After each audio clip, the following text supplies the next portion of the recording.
오후의 시작, 세상의 모든 정보. 안녕하세요. 아나운서 임지웅입니다. 올 시즌 역대급 흥행을 기록 중인 프로야구에서 매일매일 순위가 뒤바뀌는 접전이 이어지고 있습니다. 시즌 마지막에 웃을 팀은 누가 될지 야구 팬들의 관심이 쏠리는 한편 또 축구 팬들의 시선은 미국으로 향하고 있죠. MLS 첫 데뷔골을 기록한 손흥민 선수가 홈 데뷔전을 앞두고 있기 때문인데요. 이렇게 스포츠 팬들의 눈길을 사로잡고 있는 다양한 소식들 잠시 후 스포츠 핫이슈 코너에서 전해드리겠습니다. 폭염에 안 보이던 모기가 기승을 부릴 거란 전망이 나오고 있는데요. 그런데 모기에 물리면 단순히 간지럽기만 한 게 아니라 심각한 질병을 유발할 수 있고 또 아이들의 경우에는 붓고 열이 나기도 하는데요. 오늘 세모정 톡톡 상담소 우리 아이는 왜 시간에 모기의 습격을 예방하는 방법 함께 살펴보고 상담도 해드리겠습니다. 저희 방송은 KBS 1라디오 유튜브 채널을 통해서도 실시간으로 시청 참여하실 수 있습니다. 여러분의 많은 관심 부탁드리면서 KBS 세상의 모든 정보 지금 시작합니다.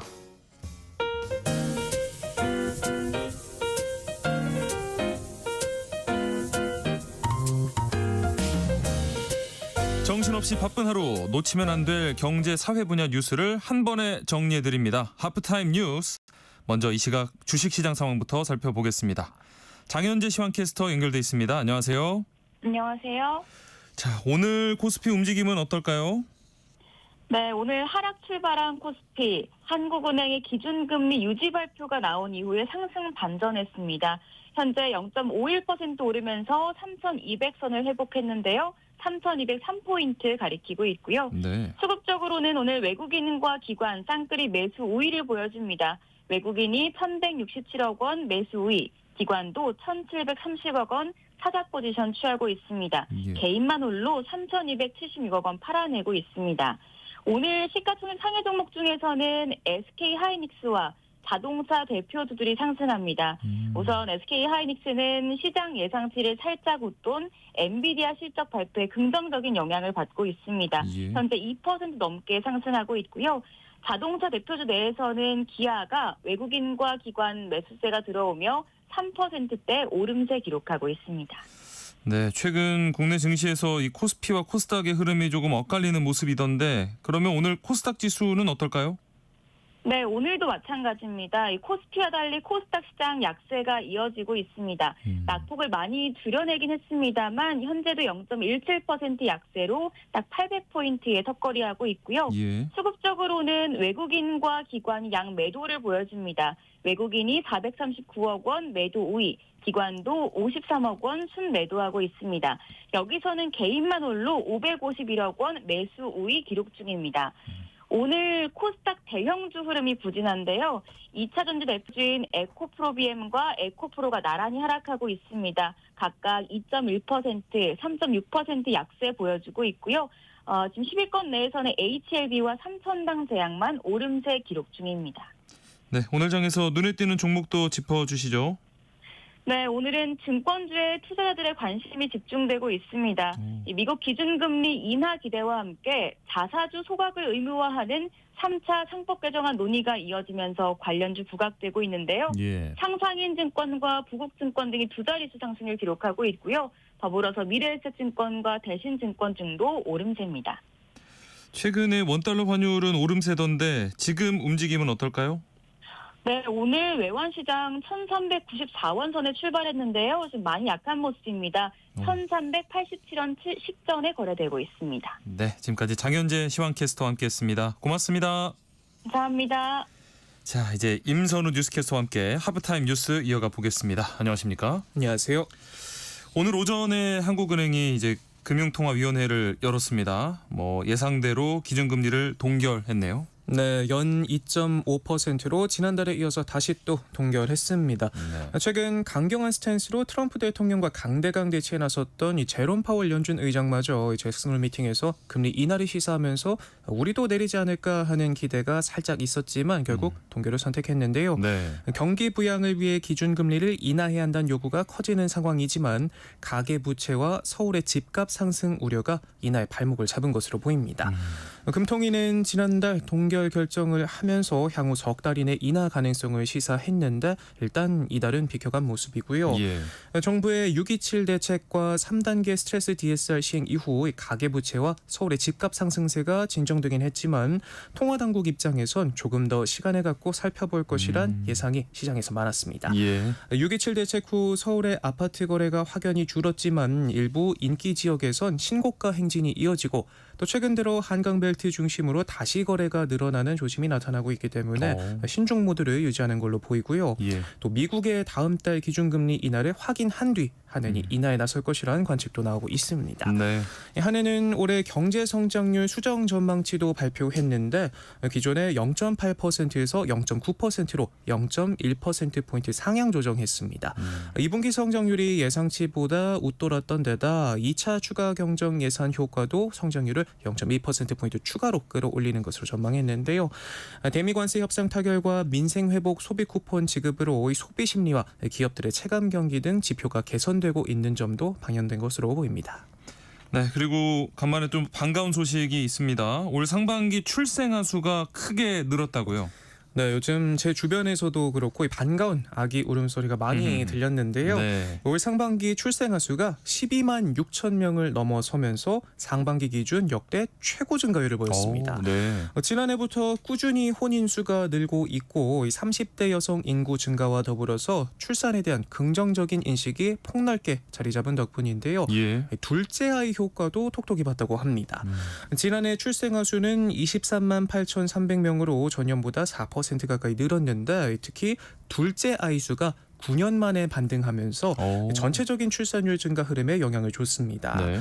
이 기간 태어난 둘째 아이 수는 7만 5,900명으로 1년 새 1,500명이나 늘었는데 둘째 아이 수는 2016년 15만 2천여 명을 기록한 이후 꾸준히 감소하다가 재작년에 처음으로 7만 명대까지 떨어졌고 작년 반등에 성공했습니다. 네. 최근 다자녀 혜택이 기존 3자녀에서 2자녀까지 확대되면서 긍정적인 영향을 미친 걸로 보이는데요. 그렇죠.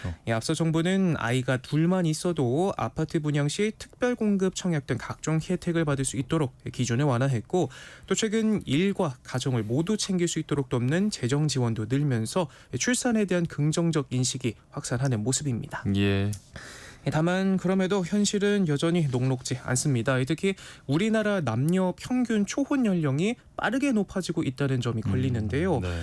통계청 조사에 따르면 지난 30여 년간 6세 이상 높아졌는데 남성의 경우 33.9세, 여성은 31.6세까지 늦춰졌습니다. 네. 불과 20년도 안 되는 사이 첫 결혼 시기가 20대에서 30대 초중반으로 밀린 모습인데요.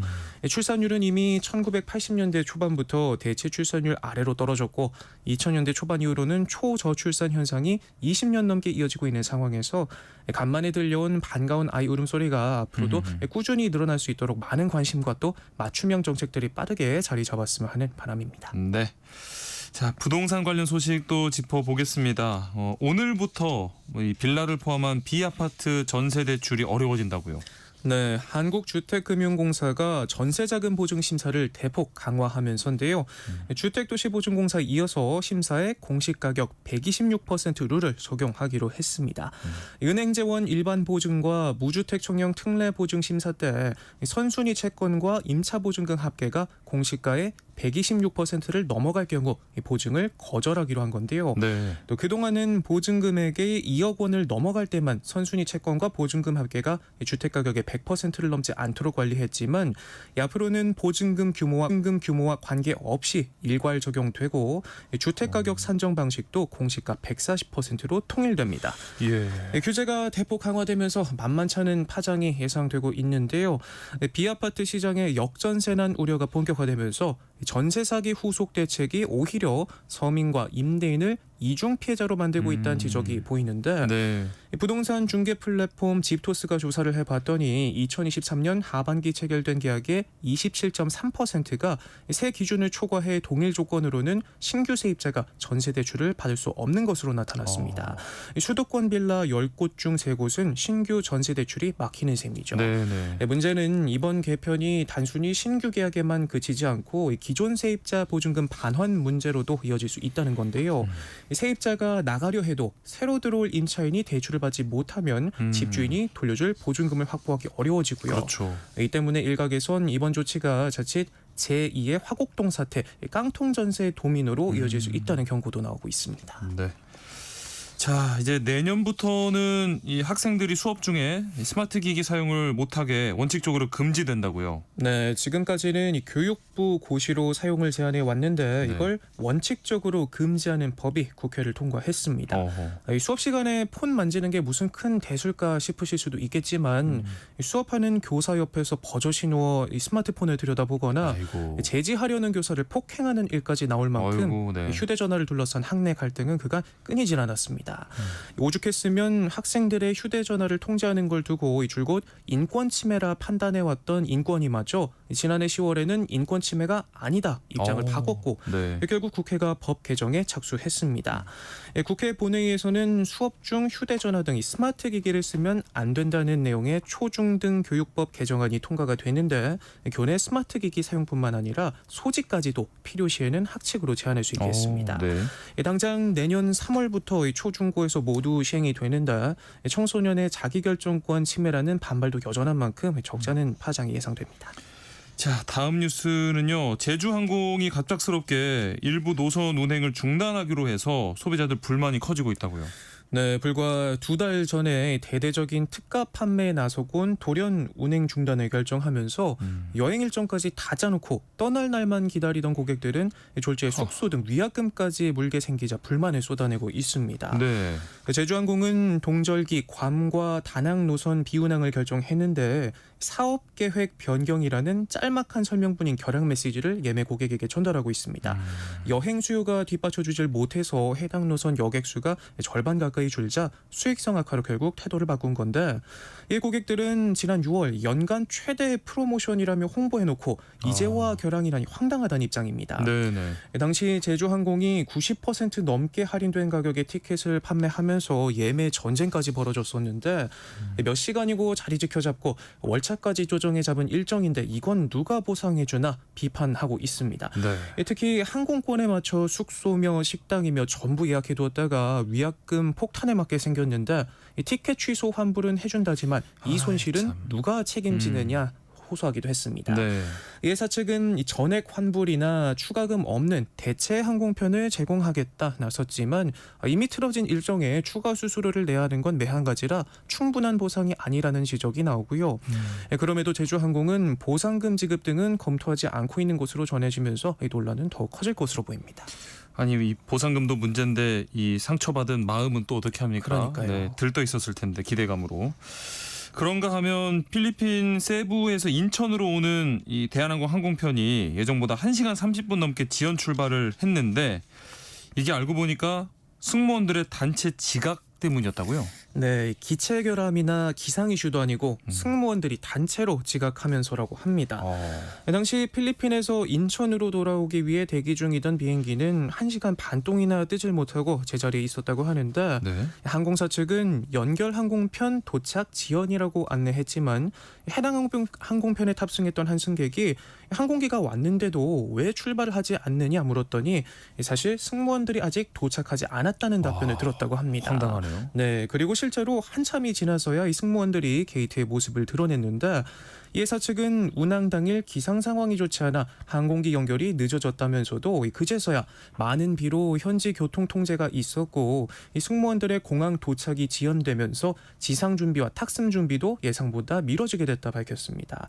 또 승무원 지각 사실을 승객들에게 고지하지 않은 이유에 대해선 현지 공항 운영상 제약으로 항공사 개별 방송이 불가능해 충분히 안내하지 못했다 해명을 했습니다. 네. 하지만 누리꾼들의 반응은 싸늘하기만 합니다. 한 누리꾼은 말도 안 되는 핑계 대지 말고 깔끔하게 사과하라 쓴소리를 남기기도 했고요. 그렇죠.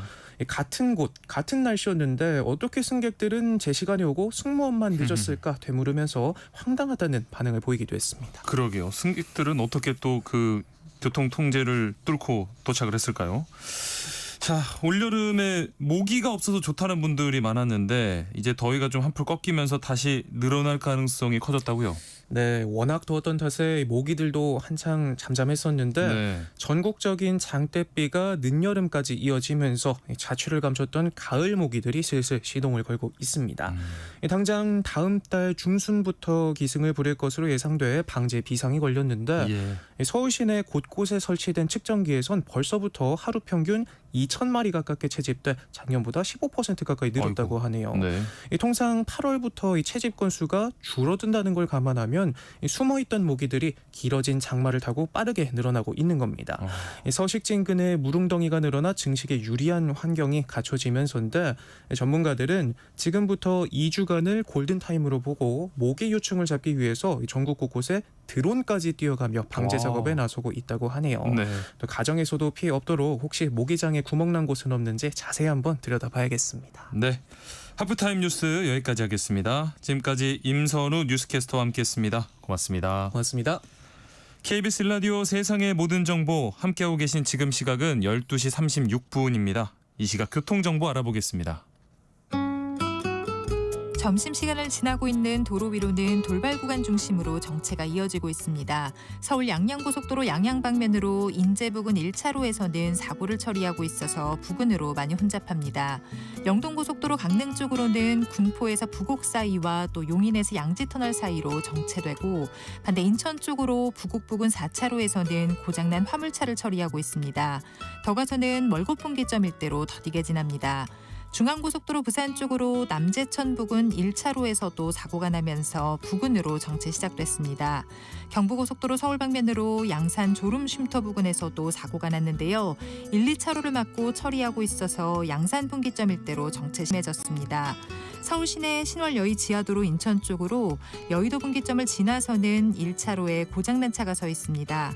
내부순환로 성수분기점 쪽으로 정릉램프 부근에서는 작업을 하고 있는데요. 뒤로 연희램프부터 더딘 흐름 이어지고 있습니다. KBS 교통정보센터에서 김민희였습니다.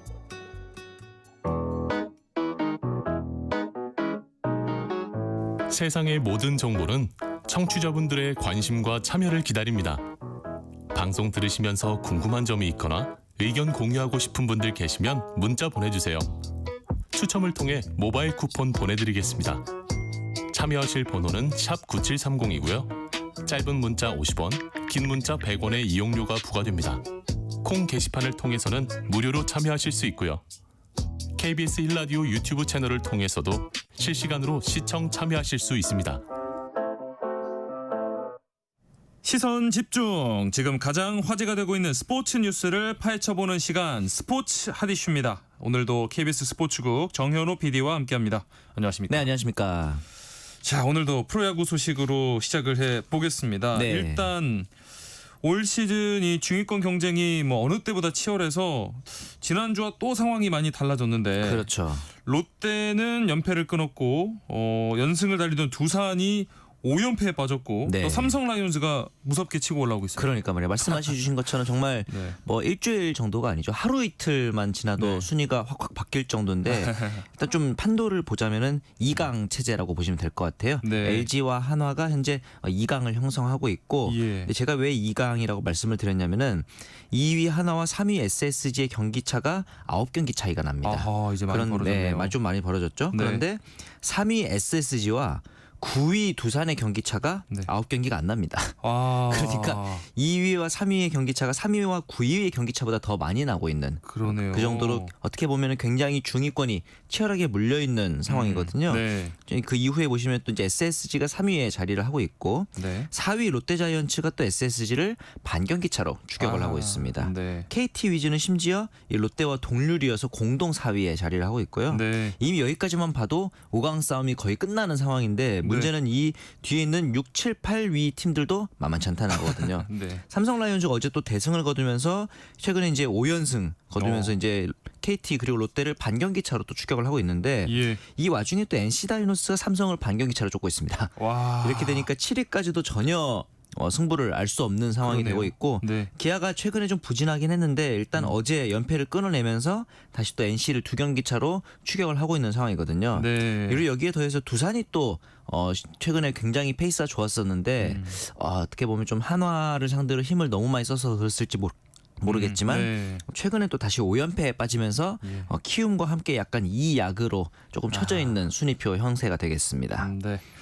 자, 그리고 이 오승환 선수 네. 뭐 21년간의 현역 생활을 마감하면서 이제 오늘부터 은퇴 투어를 시작하는데 이게 역대 세 번째 은퇴 네, 투어겠죠. KBO 리그 통산 역대 세 번째 은퇴 투어가 될 텐데 네. 맨 먼저 만나게 되는 팀은 두산 베어스가 되겠습니다. 네. 이제 28일이니까요. 아마 오늘로 이제 제가 알고 네, 있는데 네. 오늘 경기에서 이 잠실야구장에서 삼성과 경기에서 이제 첫 은퇴 투어가 시작이 됩니다. 네. 일단 오승환 선수는 팬 사인회로 이제 선수 팬들과 만나게 되고 네. 두산 베어스 팀은 경기 전에 오승환 선수에게 기념 선물을 오. 전달할 예정이거든요. 네. 참고로 오승환 선수는 이제 지난 6일 은퇴 선언을 했었고 다음 날이었던 7일이었죠. SSG 랜더스와의 경기를 앞두고 좀 인천 팬과 작별을 할 시간을 갖게 되는 간이 은퇴 투어가 있었습니다. 왜냐하면은 이 SSG와의 경기가 인천에서 은퇴 선언 이후에 이날밖에 시간이 없었던 거예요. 그래서 네. 좀 시간이 촉박하다 보니까 뭐 선물을 증정한다든가 하는 행사는 시간이 좀 촉박해서 어려웠지만 못했고. 뭐 선수들과의 사진 촬영 같은 간단한 행사가 있었고 네. 이후에 은퇴 투어는 추후에 대구 경기에서 열기로 했다 이렇게 또 발표를 하기도 했습니다. 예. 그렇게 되면서 진짜 은퇴 투어의 출발점이 바로 오늘이 될 거고요. 앞서 말씀드린 것처럼 이승엽 선수 그리고 이대호 선수에 이어서 KBO 리그 역대 세 번째 은퇴 투어가 되겠습니다. 네. 아무래도 이제 팬들이 가장 궁금해하실 부분은 과연 이 두산이 준비한 선물이 뭘까 이게 좀 궁금하실 것 같은데 그러니까요. 좀 어느 정도 예측이 됩니다. 왜냐하면은 두산 같은 경우는 이승엽, 이대호 선수 때 선물했던 게 동일했거든요. 아하. 당시 이제 그 구장이 있는 이 경기도 이천의 특산품인 달 항아리를 선물을 냈단 말이죠. 그래서 네. 이 달 항아리에 또 이 선수마다의 좌우명을 새겨서 적어서. 선물을 했었는데 네. 아마도 이번에도 이 오승환 선수의 좌우명을 새겨서 선물하지 않을까라는 네. 생각이 또 듭니다. 예.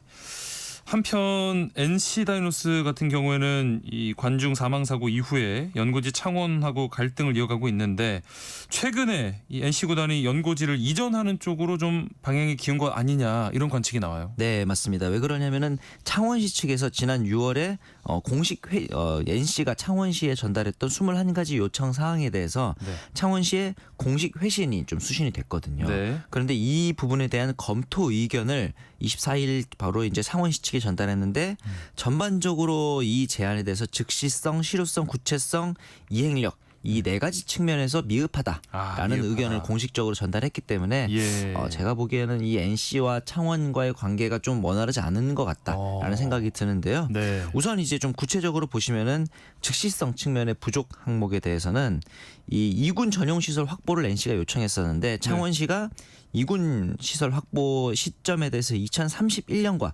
2033년이라고 답변을 했다고 합니다. 그래서 예. 6에서 8년 정도의 기간 동안 심사 재정 이제 심사 통과 여부 같은 변수들이 또 있기 때문에 예. 최소 이 정도 기간이라는 거거든요. 그렇군요. 그렇기 때문에 즉시를 이 문제들을 해결하기가 좀 어렵지 않을까 이런 네. 이제 이야기가 있었고 이어서 또 실효성 측면의 부족 부분에 대해서는 네. 신규 주차 공간 확보를 요청했었는데 예. 실질적인 효과가 좀 부족하다라는 또 이야기를 했었고요. 네. 또 이제 구체성 측면의 부족 같은 경우도 창원시가 제시한 예산 재원 조달 계획이 좀 명확하지가 않고 예산을 어떻게 배분하고 사용할 것인지도 큰 틀만 제시돼 있지 구체적인 방안이 마련돼 있지 않다. 네. 이런 얘기를 또 했었습니다. 그리고 네. 마지막으로는 또 이제 이행력 측면의 부족 측면이 있었는데요. 이 부분에 대해서는 과거에도 이 창원시와의 협약이 이행되지 않았던 전례가 있었다. 이런 부분들을 또 지적을 했습니다. 네. 그러면서 이제 결국 이 정도까지 좀 조목조목 지적을 했다는 거는 결국 창원시를 떠나겠다는 거냐라고 이제 묻는 분들이 많은데 네. 결론적으로는 아직 정해진 것은 없는 것 같습니다. 왜냐하면은 아직까지 구체적으로 다른 지자체에서 확실한 제안이 온 것도 없었고 예. NC 입장에서도 현재까지 진행되고 있는 부분에 대해서 완전하게 이제 그 백지화하고 떠난다고 발표를 한 것도 없기 때문에 네. 제가 보기에는 가장 중요한 거는 어떻게 보면 좀 무너진 신뢰가 가장 큰 문제라고 그렇죠. 보거든요. 네. 이런 신뢰 관계를 어떻게 회복할 수 있는지가 좀 중요할 것으로 보입니다. 말씀해 주신 것처럼 양측의 신뢰관계 어떤 갈등의 골이 조금 깊어 보이는데 네. 어떤 해결책이 나올지 지켜보겠습니다. 자, 그리고 배드민턴 간판 안세영 선수가 지금 파리에서 세계 선수권 대회 2연패에 도전한다는 소식 전해드렸는데 네. 첫 경기 시작은 아주 좋았더라고요. 네, 우리나라 시간으로 26일에 열린 경기였죠. 네. 프랑스 파리에 있는 아디다스 아레나였는데 세계 개인 배드민턴 선수권 여자 단식 64강전이었습니다. 예. 벨기에의 클라라 라쏘 선수를 2대 0으로 게임스코어 2대 0으로 제압을 했는데요. 네. 경기 시작 29분 만에 경기가 끝났습니다. 그 정도로 굉장히 좀 완승을 거두면서 그러네요. 가볍게 32강에 안착을 했는데요. 네. 안세영 선수가 경기 시작하자마자 연속 12점을 따냅니다. 어우. 그러면서 이제 안세영 선수의 어떻게 보면 약간 그 아킬레스건이라고 할 수 있는 네. 초반부에 약하다라는 편견도 뭐 워낙 체급 차이가 압도적이었기 때문에 네. 불식이 됐고요. 네. 이러면서 이제 1, 2세트 모두 압도하면서 32강에 진출을 했고 상대는 이제 세계 랭킹 55위인 이 독일의 이본 리 선수가 되겠습니다. 네. 만약에 안세영 선수가 이번 대회에서 우승을 하게 된다면은 2023년 8월에 세계 개인 선수권 단식에서 우승을 했었거든요. 네. 배드민턴 같은 경우는 개인 선수권, 단체 선수권 경연으로 돌아가면서 열리기 때문에 네. 만약에 이번에 안세영 선수가 우승하게 된다면 대회 2연패를 달성할 수 있게 되는 겁니다. 네. 참고로 만약에 이대로 대진이 계속 이어진다면은 준결승에서 아마 안세영의 최대 라이벌이라고 할 수 있는 세계 랭킹 4위 중국의 천이페이 선수를 예. 만날 가능성이 높습니다. 우승을 앞두고 아마 최대 관문이 되지 않을까라는 생각이 들고요. 네. 이대로 결승에서 만약에 천이페이를 제압하고 결승에 진출한다면은 큰 이변이 없는 한 세계 랭킹 2위인 왕즈이 그리고 세계 랭킹 3위인 중국의 한웨 둘 다 중국 선수니까 네. 결국 우승을 하기 위해서는 우리가 소위 말하는 만리장성을 2번 넘어야 된다라는 점이 있습니다만은 안세영 선수가 이제 지난 대회에서 기권할 정도로 좀 몸 상태를 확실하게 신경 쓰고 이번 그렇죠, 대회에 그렇죠. 임했기 때문에 네. 좀 좋은 컨디션으로 임하고 있지 않을까라는 또 기대가 됩니다. 네. 이제 64강 통과했는데 벌써 우승을 이렇게 얘기한다는 게 참 그만큼 또 경기력이 그렇죠. 좋은 모습이었더라고요. 네, 빠르게 좀 좋은 소식 전해드릴 수 있으면 좋겠습니다. 네. 안세영 선수 외에도 뭐 김가은 선수나 또 남자 복식의 김원호, 서승재 선수 등이 이번 대회 출전을 하죠. 맞습니다. 또 이제 여자 단식에 출전한 심유진 선수 그리고 남자 단식의 전혁진 선수도 64강에서 승리를 거두고 32강에 진출했고요. 네. 앞서 저희가 이제 말씀드렸던 남자 복식의 김기정, 김사랑조도 32강 진입했고 김원호, 서승재, 여자 복식의 이소희, 백하나 그리고 김혜정, 공이용조 같은 경우는 부전승으로 현재 1회전을 통과한 상황입니다. 네. 자, 다음으로는 손흥민 선수 소식인데요. 지금 미국 무대 진출하고 데뷔 3경기 만에 첫 골을 터뜨렸고 네. 이제 홈 데뷔전을 앞두고 있습니다. 그렇습니다. 이 프리킥으로 멋진 첫 골을 정말 이제 신고를 했죠. 완벽했습니다. 그러면서 야 시카고 파이어전에서 이제 첫 데뷔전을 치른 이후에 3경기 만에 일단은 이제 17일 열렸던 뉴잉글랜드 레볼루션전에서 도움으로 네. 공격 포인트를 작성을 했었고요. 네. 이렇게 되면서 좀 FC 댈러스전에서는 또 이제 프리킥으로 득점까지 기록을 했기 때문에 페이스가 굉장히 좋습니다. 예. 이제 손흥민 선수에게 남은 유일한 과제는 홈팬들에게 좀 뭐랄까 좀 좋은 모습을 보여주는 게 아닐까 싶은데 네. 이제 돌아오는 9월 1일입니다. 네. 우리나라 시간으로 오전 11시 45분 샌디에고의 경기를 통해서 홈 데뷔전을 또 치르게 될 텐데 최근에 이 손흥민 선수가 워낙 경기력도 좋고 하다 보니까 네. 메이저리그 사커에서 2주 연속으로 베스트 11에 선정되는 네. 또 이제 좋은 활약도 이어지고 있습니다. 네. 자, 미국에 가서도 뭐 손흥민 선수 파급력이 정말 어마어마한데 네. 오늘은 또 특이하게 야구장에서 시구도 네, 했더라고요. 맞아요. 손 선수가 손으로 공을 던지는 모습 어땠을지 궁금한데요. 생각보다 잘 던졌습니다. 물론 이제 운동 선수니까 뭐 기본적으로. 공을 다루는 뭐 기술이라든가 힘은 충분하시니까 안정적으로 스트라이크 던졌거든요. 네. 이제 LA 다저스의 블랙 스넬 선수가 공을 받아줬는데 네. 한 가지 특이한 점은 이제 경기 후 시구를 한 이후에 사진 촬영을 했는데 네. 모자를 쓰잖아요, 야구 선수들이니까. 네. 모자를 쓰고 손흥민 선수 사진을 찍었는데 제 개인적인 생각인데 너무 어색하더라고요. 그래서 생각해 보니까 손흥민 선수가 이 야구 모자를 쓰고 사진을 찍은 적이 거의 없는 것 같아요. 그러니까 못 본 것 같아요. 그렇죠. 네. 그래서 뭐 당연히 손흥민 선수 인물도 좋고 하니까 잘 어울리겠지 생각했는데 네. 생각보다 안 어울렸어요. 역시 손흥민은 축구가 딱이었다. 그리고 이제 말씀하셨던 파급력 측면에서 좀 살펴보면은 네. 손흥민 선수의 영입에 LAFC가 굉장히 거액을 투자했단 말이죠. 그렇죠. 역대 최고 이적료였던 2,650만 달러 그리고 선수단 전체 연봉의 절반 수준인 1,300만 달러를 연봉으로 지불을 하는데 네.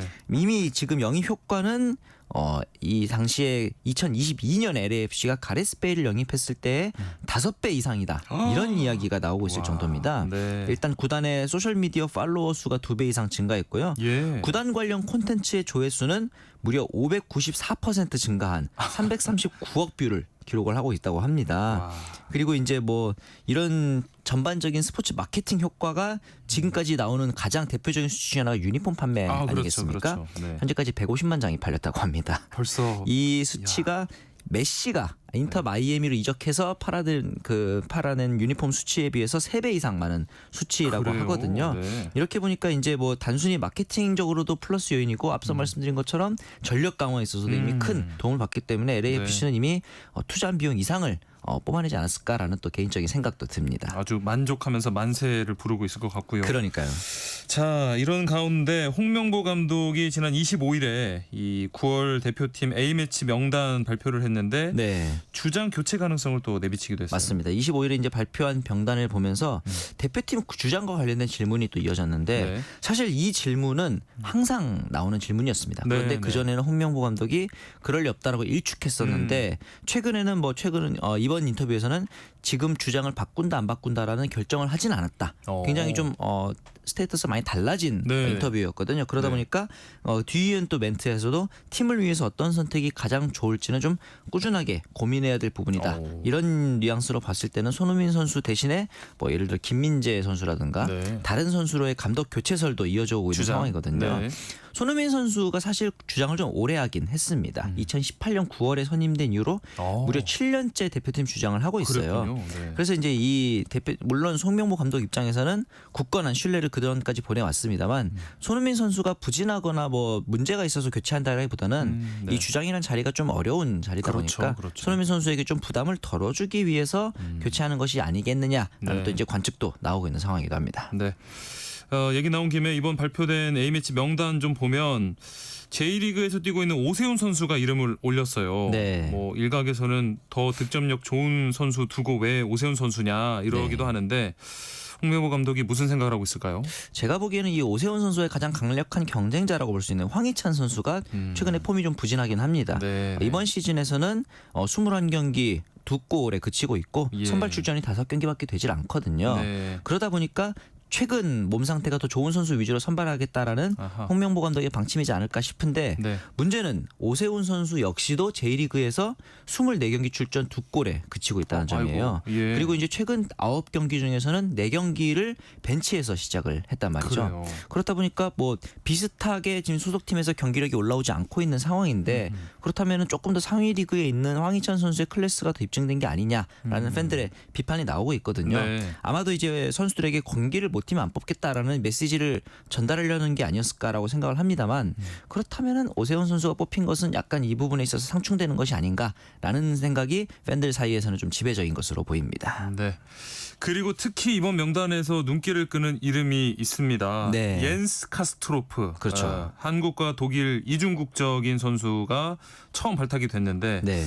어떤 선수인가요? 네, 이 홍명보 감독이 처음으로 부른 이 카스트로프 같은 경우는 독일인 아버지와 한국인 어머니 사이에서 태어난 선수고요. 네. 독일에서는 뒤셀도르프, 쾰른, 뉘른베르크 같은 팀을 거치면서 성장을 했고 올 여름에는 이제 웬헨글라트바흐에 입단을 하면서 2025 시즌을 치르고 있습니다. 네. 최근에 독일 축구협회에서 대한축구협회로 소속을 변경하면서 귀화에 필요한 모든 절차들을 마쳤고요. 네. 이렇게 되면서 이제 이 혼혈 선수가 우리나라 최초냐라고 물어보시는 분들이 많은데 사실 두 번의 사례가 더 있었습니다. 그렇군요. 프랑스 월드컵에 나섰던 이 수비수였죠. 장대일 선수가 있었고요. 네. 그다음에 한국인 어머니와 주한미군 아버지 사이에 태어나서 국가대표에 뽑혔던 강수일 선수가 또 있었는데 이 선수들과 이 카스트로프가 좀 다른 점은 앞선 두 선수는 한국 출생이었습니다. 네, 그렇고 네. 이제 한국에서 쭉 컸던 선수들인데 네. 카스트로프 같은 경우는 외국에서 출생이고 외국에서 자랐기 때문에 어떻게 보면 이번이 좀 특이한 케이스라고 볼 수가 있겠죠. 그렇죠. 이 카스트로프 선수의 일단 스타일을 좀 보자면은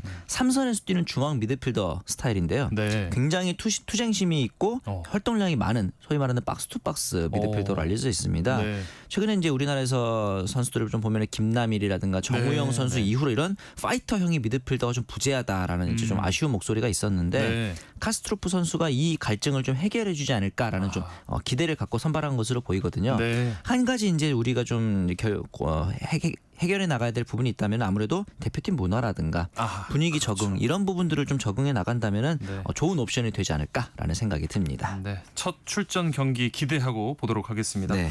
스포츠 아지슈 오늘 여기까지 하겠습니다. KBS 스포츠국 정현호 PD와 함께했습니다. 고맙습니다. 네, 감사합니다. KBS 세상의 모든 정보 1부 순서 여기서 마무리하고요. 저는 2부에 다시 찾아오겠습니다.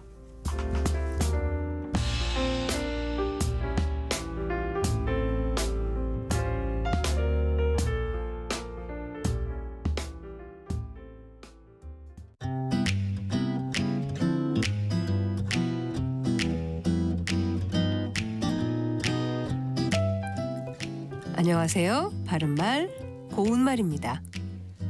교통사고를 당하거나 낙상사고 등을 당했을 때 사고가 난 당시에는 몸에 별 이상이 없는 것 같아 병원에 안 가는 분들도 있을 겁니다.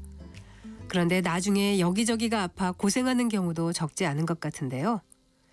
또 뇌졸중을 앓은 환자가 치료를 받고 나서도 손발이 마비돼 거동이 불편한 경우도 종종 볼 수 있는데 이같이 어떤 병을 앓고 난 뒤에도 남아있는 병적인 증상을 가리켜 뭐라고 할까요? 이것은 후유증이 맞는 표현인데요. 휴유증으로 잘못 알고 있는 분들이 꽤 있는 것 같습니다. 후유증에서 두 번째 음절의 모음 유의 발음으로 첫 번째 음절의 모음도 유로 발음해서 휴유증이라고 하게 되는데 뒤후자를 쓰는 후유증이 정확한 표현입니다. 또 모음 우와 유를 혼동하는 표현으로 남이 저지른 범죄에 연관이 되다를 뜻하는 동사가 있습니다. 이것 역시 연루되다가 아니라 연루되다가 맞고 여기서 두 번째 음절은 묶을 루자를 씁니다. 그리고 자동차에 넣는 기름 중 하나인 휘발유를 휘발유로 발음하는 분들도 종종 있지만 이것은 휘발유가 아니라 휘발유가 정확한 발음입니다. 지금까지 바른말 고운말 아나운서 국혜정이었습니다.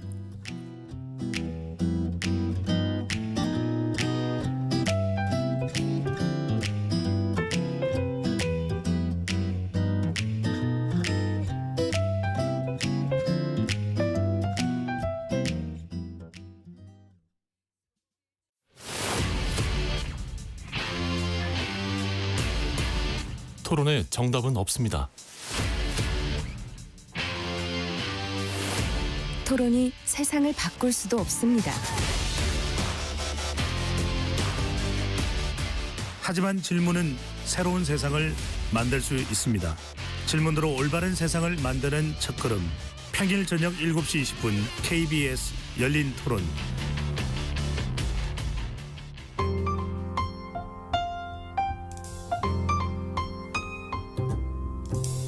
어떤 하루 보내고 계신가요? 눈코 뜰 새 없이 바쁘게 지나가는 한 주. 따뜻한 시선으로 하루를 마무리합니다. 당신을 위한 지식 쉼터. 오늘 밤 일라디오. 월요일부터 금요일. 매일 밤 10시 5분에 시작합니다.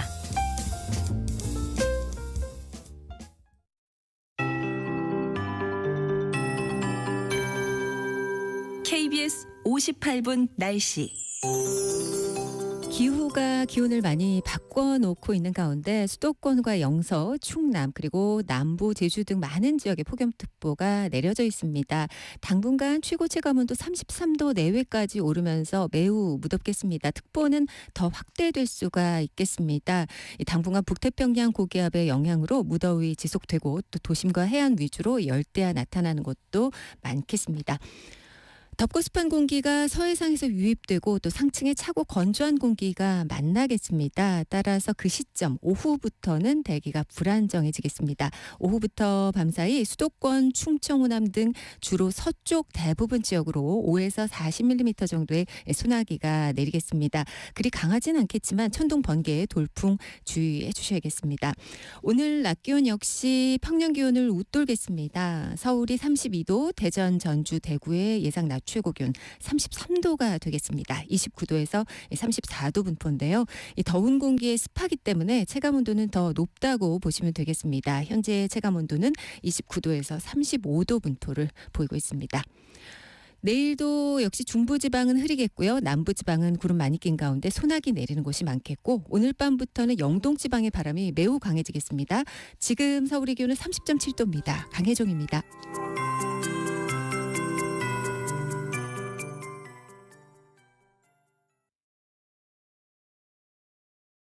정성을 다하는 국민의 방송 KBS가 한시를 알려드립니다. AM 711kHz, FM 97.3MHz, KBS 1라디오입니다. HLKA.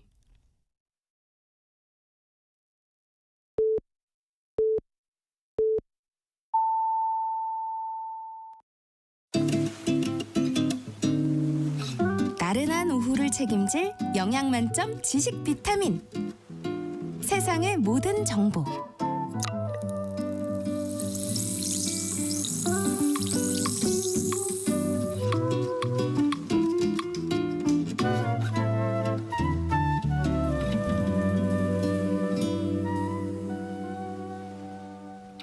세상의 모든 정보 2부 시작합니다. 2부에서는 정치, 국제 이슈를 전해드리는 오늘의 뉴스, 또 청취자 여러분들의 작은 궁금증도 신속 정확하게 해결해드리는 세모정 톡톡 상담소, 목요일 코너로 우리 아이는 왜 시간이 기다리고 있습니다. 오늘은 늦여름 불청객 모기로부터 우리 아이 건강을 지키는 방법에 대해서 자세히 알려드릴 예정입니다. 유독 우리 아이가 모기에 자주 물려서 고민 있으신 분들 많으실 텐데요. 저희 상담도 해드리고 또 추첨을 통해서 5분께는 모바일 햄버거 쿠폰도 보내드릴 테니까요. 미리 문자 보내주시기 바랍니다. 문자 보내실 곳은 샵 9730번입니다. 짧은 문자는 50원, 긴 문자는 100원의 정보 용료가 있고요. 콩 게시판에선 무료로 참여하실 수 있습니다. 그럼 먼저 라디오 정보센터 뉴스 전해드립니다.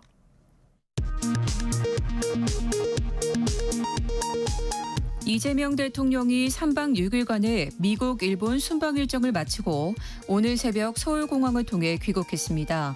이 대통령은 국민의힘 장동혁 대표를 포함한 여야 지도부 회동 추진을 지시했습니다. 내란 특검이 청구한 한덕수 전 국무총리 구속영장이 기각됐습니다. 민주당에서는 내란 사건 전담 특별재판부를 설치하자는 주장이 나왔습니다. 윤석열 전 대통령이 자신의 내란 우두머리 혐의 재판에 6회 연속 불출석했습니다. 윤 전 대통령 부인 김건희 씨는 구속 후 5번째 조사를 받기 위해 특검팀에 출석했습니다. 특검은 내일 김 씨를 구속 기소할 방침입니다. 김건희 특검팀은 이봉관 서희건설 회장의 사위인 박성근 전 국무총리 비서실장 주거지 등에 대한 압수수색에 나섰습니다. 내란 특검팀은 김용대 드론작전 사령관을 재소환했습니다. 북한 김정은 국무위원장이 다음 달 3일 중국 전승절 80주년 기념행사에 참석합니다. 우리나라에서는 우원식 국회의장이 참석할 예정입니다. 지금까지 라디오 정보센터 뉴스 정한나였습니다.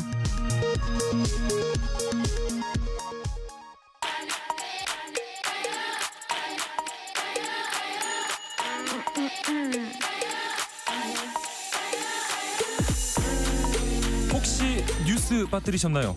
한낮에 전해진 소식들 꼼꼼히 정리해드리겠습니다. 오늘의 뉴스 조현정 시사평론가와 함께합니다. 안녕하세요. 네, 안녕하세요. 어젯밤 내란 특검이 청구한 한덕수 전 국무총리 구속영장이 기각이 됐습니다. 이 특검 수사에 좀 차질이 생기지 않을까 싶은데요. 네. 이게 전현직 국무총리 중에 처음으로 구속 피의자가 되는 건지 여부에 촉각이 근데 세워졌는데 일단 한 전 총리로서는 그런 불명예는 피하게 됐습니다. 예. 서울중앙지법이 이번에 구속영장 기각하면서 중요한 사실관계 피의자의 일련의 행적에 대한 법적 평가와 관련해서 다툴 여지가 있다. 라면서 기각을 했는데요. 재판부는 또 증거인멸 우려도 도주의 우려도 있다고 보기 어렵다고 판단했습니다. 네. 피의자 지금 지위라든가 지금까지 확보된 증거들을 보면 증거인멸 우려 없어 보이고 진술 태도나 출석 상황으로 봐도 도주의 우려도 없다라고 재판부는 본 거예요. 예. 한 전 총리 측이 얼마 전에 그 증언 진술을 뒤집은 게 하나 있잖아요. 네. 그 위증 관련 내용 제외하고는 지금까지 혐의 대부분을 부인하고 있고 이날 심사에서도 자기의 혐의를 다 부인했다고 전해졌어요. 네. 어쨌든 기각 소식 전해지고 내란 특검팀이 상당히 당혹스러운 기색입니다. 예. 도무지 납득할 수 없다라면서 강력한 유감을 표하기도 했는데요. 네. 일단 한덕수 전 총리가 되게 핵심인 게 윤석열 정부의 국정 2인자 포지션이란 말이에요. 네. 그런 신병 확보가 무산이 된 거고 근데 국무총리라고 한다면은 국정 운영 전반도 그렇고 계엄 선포 때 국무회의 하는 것도 그렇고 네. 큰 역할을 할 수 있는 자리인데 네. 어떤 내란 행위를 적극적으로 막지 못하고 방조했다는 게 특검팀의 시각이거든요. 예. 그런데도 기각이 된 거고 이렇게 되면 무엇보다 남은 국무위원들에 대한 혐의 적용 놓고 이게 고심이 깊어지는 거예요. 그렇죠. 국무위원 내란 방조 혐의에 대해서 법원이 판단을 내린 게 이번이 한덕수 전 총리에 대한 게 처음이거든요. 네. 그러면 앞으로 추후 판단에 있어서 영향을 미치게 될 텐데 박성재 전 법무장관, 심우정 전 검찰총장, 추경호 전 국민의힘 원내대표 등등 수사들이 남아있는 상황에서 예. 이렇게 좀 제동이 걸린 거고요. 그리고 추경호 전 원내대표하고 통화를 했었던 당사자잖아요. 네. 네. 그래서 이 국회 그 계엄 해제 의결을 국민의힘 지도부가 방해하려고 했다라는 의혹에 대해서도 수사하는 게 좀 영향을 줄 수 있고요. 그렇죠. 특검팀은 기각 사유 검토한 다음에 재청구 여부를 결정할 방침입니다. 네. 한편 김건희 여사는 오늘 이제 구속 이후 5번째 특검 조사를 받고 있는데 내일 재판에 넘겨질 예정이죠. 네. 오늘 오전에 9시 28분에 법무부 호송차 타고 서울 광화문 특검 사무실에 도착했는데요. 네. 앞서 조사를 못 끝냈던 도이치모터스 주가 조작 의혹도 들여다볼 예정이고 그 구속된 이후에 특검 출석해서는 김건희 여사가 계속해서 좀 진술 거부권을 행사를 해왔어요. 네, 네. 오늘도 별반 다르지 않게 계속 진술을 거부할 걸로 보이고요. 네. 특검은 내일 오전 중에 김건희 여사를 재판에 넘긴다는 계획입니다. 곧 있으면 이게 시한이 만료가 되잖아요. 그렇죠. 예. 네. 그래서 김건희 여사 공소장에 이 외 다른 혐의들도 또 적시하는 방안도 검토 중이라고 알려졌고요. 네. 특검팀은 또 동시에 목걸이, 시계, 이른바 나토 순방 3종 귀금속 관련해서 압수수색 들어갔습니다. 예. 이거하고 관련해서 박성근 전 국무총리 비서실장, 그러니까 이분이 이봉관 서희건설 회장의 사위인데 아, 예. 네.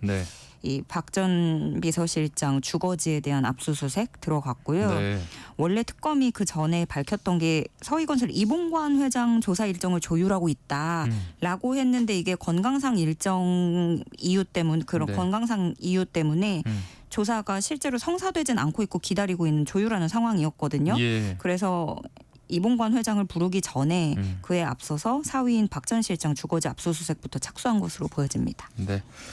어제는 또 국민의힘 권성동 의원이 특검에 출석해서 강도 높은 조사를 받았어요. 네, 어제 오전 10시에 시작이 됐는데 네. 13시간 정도 조사 받고 밤 11시 반에 귀가했어요. 네.